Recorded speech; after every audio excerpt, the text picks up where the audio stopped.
Let's go from crusty to cute using press-on nails that you can get for $7. All right, so here's what you're gonna need. First are the nails. These are Kiss acrylic press-ons, and these are my absolute favorite nails to get from the drugstore, okay? I'm talking Walgreens, CVS. They usually carry this line of nails. It comes with a cuticle pusher and also a mini nail file. Even though it does come with these things, I do prefer to use my own, but it's always a really good option, especially if you're on the go. On the back of the nail, there's gonna be a number, and this number is gonna help you figure out what size nail is gonna be best to fit your nail. Now you can barely see it, it's kind of small, but you can see this one is number 2. Next, the things I'm going to use are some rubbing alcohol. I'm also going to be using this kabuki brush just to dust away any crumbs. Also, nail cuticle oil to finish off once I'm done. This is a cuticle trimmer, which is going to help get my dead crusty cuticles off. And then this is a cuticle pusher. And lastly, nail cotton pads. I'm going to use my alcohol to get rid of any natural oils that my nails may have. This is going to help your nails stick so much better. So don't forget this step. Then I'm going in with my nail file just to smooth out my natural nails, just to make sure there's no sharp edges. Next, we're gonna push back our cuticles. Again, I'm using this metal one because I feel like you can get a better grip on it. The point of pushing your cuticles back is to expose that nail underneath your cuticles. So, you know, when your cuticle, which is like that line right here, it gets all crusty and dry, that just means that it's kind of like dead skin. So pushing it back kind of exposes the new nail underneath, and it gives your nails a much cleaner look.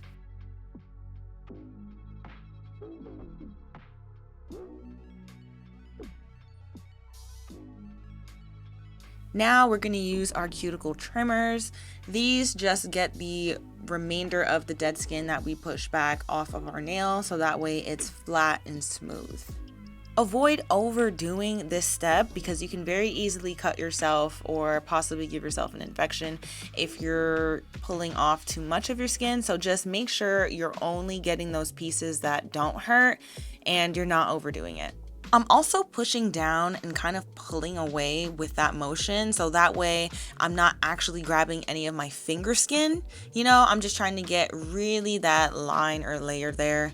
And also, if I have any other pieces of random skin sticking up like toward the tip of my fingers or kind of like any hangnails that you get on the sides, I just go ahead and clean those up as well.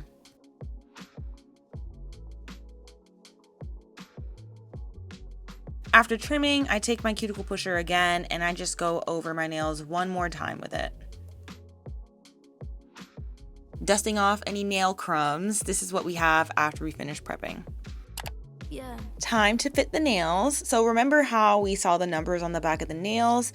I will be matching up those numbers to each side of my hand. So for my thumb, I like to use the number 2 size, and that's for both thumbs. I use the same numbers on each hand, but this just makes it easier to already be prepared once you get the glue out, because once you get the glue out, there's no going back. So just make sure that you're finding the right size that fits your nail from side to side. When the nails are too big for your own nail bed, you can definitely tell they're fake.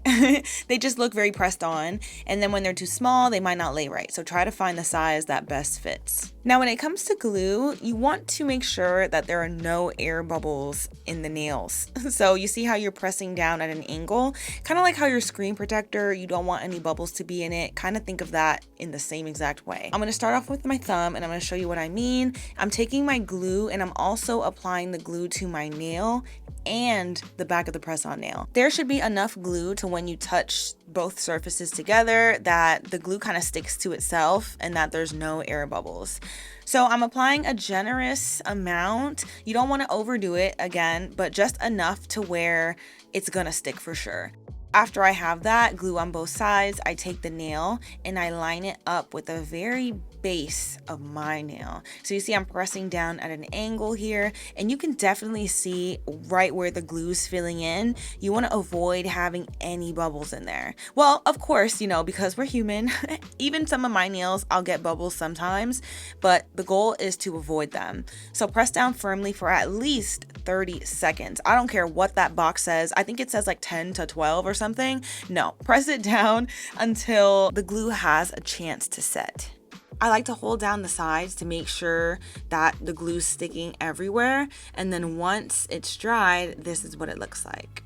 I flip my nail over, and using the wooden stick that the nails come with, I try to pull my skin away from the glue and kind of just get any excess glue that's left over.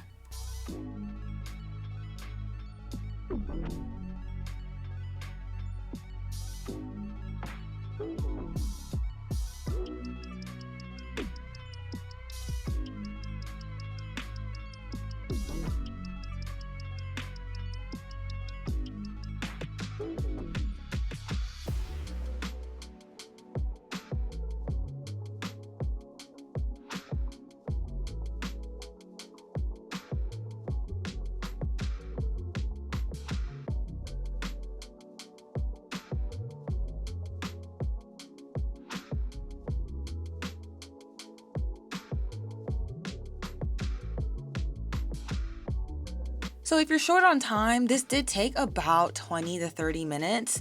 Of course, if you're definitely in a rush, if you skip the prepping stage, you can get these things on your hand pretty fast. But I like to make sure that I put in quality time for my prep.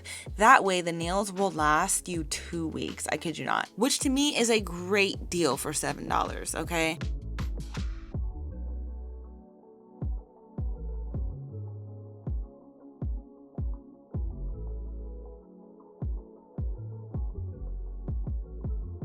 To finish it off, I filed down the tips. These are already in a really good square shape, so I don't have to do very much shaping at all. But I just like to make sure that the very tips of my nails are filed squarely, and just so that there's no rough pieces.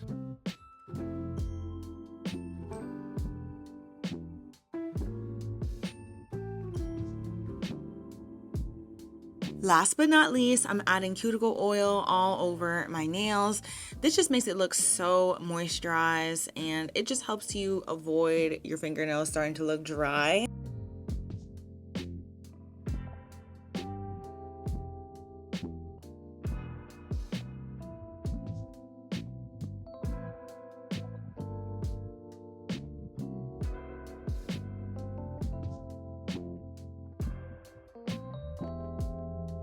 This is the finished product. Now, you can't tell me that I did not go to the salon for this, all right? Because I did it for $7, and I think that's such a flex. So if you guys are interested in doing your own nails, these nails will be linked down below for you guys. And if you want to check out any of my other DIY tutorials, check them out in a playlist right here.